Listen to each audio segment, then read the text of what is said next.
How am I supposed to get somebody else to fall in love with me? When I look in the mirror, I see disgust.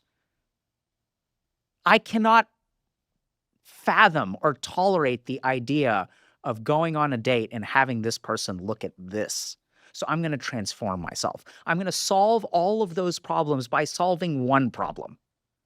I'm going to turn it, if I can just do this one thing, I'm going to take a multivariate regression analysis and hyper-focus on one variable. I'm going to do a very interesting selection bias and cognitive bias, cognitive filtering of ignoring all of the beautiful people who are still single or divorced. And the other huge cognitive bias that I'm going to do when I go to a playground and I see lots of kids running around and I look at the parents of those kids, they're average looking. Right?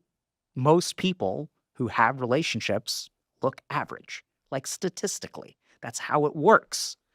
But the mind does not know how to grab. The problem is too big.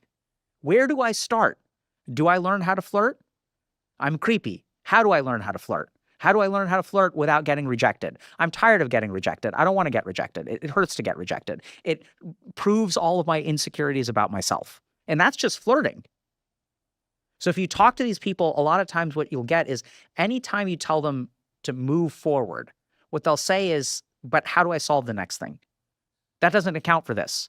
Even if I Looksmax, it doesn't do this, it doesn't do this, it doesn't do this. And that's why, like, the more that they go into Looksmaxing, because there's this idea that if you're beautiful, right, and this is some really interesting theory of mind, when they look at the people that they're attracted to, in their mind, if someone's a 10 out of 10, I'd date them in a heartbeat.